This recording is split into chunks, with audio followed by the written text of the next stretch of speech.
Assalamualaikum warahmatullahi wabarakatuh. Perkenalkan, nama saya Muhammad Zahri dari Prodi Sarjana Terapan Keperawatan dan Profesi, NIM P051203211030. Di sini saya akan memaparkan atau menampilkan video penyuluhan pendidikan budaya anti korupsi kepada mahasiswa. Selamat sore dan salam sejahtera bagi kita semua, rekan-rekan yang dibanggakan. Di sini saya akan melakukan penyuluhan kepada rekan-rekan mengenai nilai-nilai anti korupsi. Oke, sebelumnya saya tanya dulu kepada rekan-rekan, mungkin apa itu yang dimaksud dengan korupsi? Mungkin ada yang tahu apa itu korupsi? Curi uang, Pak. Adalah gedungkan uang. Ya, mungkin sama dengan yang disebutkan oleh rekan-rekan ini.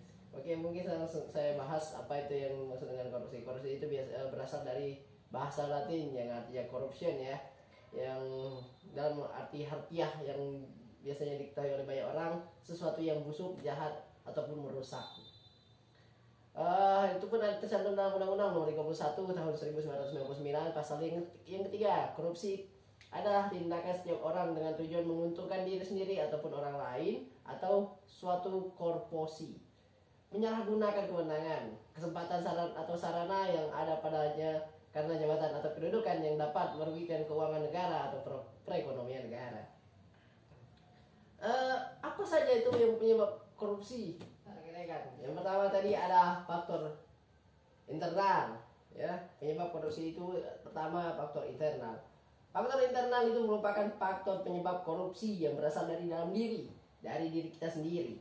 Terdiri dari aspek individu maupun aspek sosial. Dan juga ada penyebabnya, penyebab korupsi itu faktor eksternal, yaitu dari luar diri, ya, dari luar diri rekan-rekan sekalian. Yang pertama aspek organisasi, dari kelompok-kelompok masyarakat atau ormas, ya. Ya, itu. Dan kedua sifat masyarakat terhadap korupsi. Yang ketiga aspek ekonomi. Apakah ekonomi, misalnya ekonomi buruk seseorang, bisa saja dia melakukan tindak korupsi, misalnya dia mencuri atau sebagainya. Aspek kelompok atau tekanan kelompok. Dan terakhir itu aspek hukum, ini berhubungan dengan politik. Adapun dari seorang mendefinisikan, ya, menurut Sugono ini yang mendefinisikan disiplin adalah ketaatan atau kepatuhan kepada peraturan. Kedisiplinan dapat diwujudkan antara lain dalam bentuk kemampuan mengatur atau mengelola waktu dengan baik, tepat waktu, fokus pada pekerjaan atau tugasnya.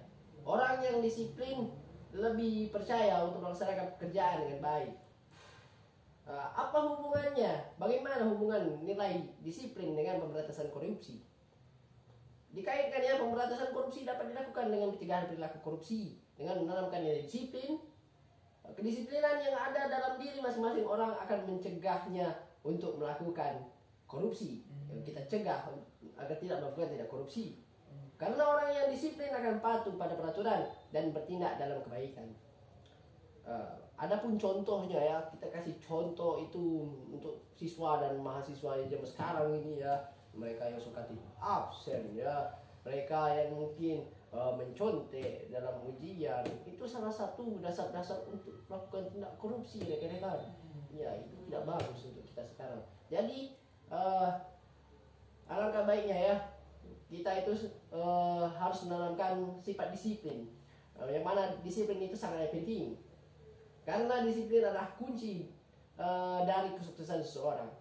Disiplin diri akan mencegah seseorang untuk berbuat korupsi. Membiasakanlah diri disiplin mulai dari hal kecil dan lingkungan terdekat. Ya, mungkin itu saja yang dapat saya sampaikan dari rekan-rekan tentang penyuluhan anti korupsi ini. Semoga nanti kita bisa menjadi pemuda-pemuda yang bisa anti korupsi, mencegah korupsi baik di daerah, negara dan bangsa ini. Lebih dan kurangnya saya mohon maaf. Terima kasih dan selamat sore.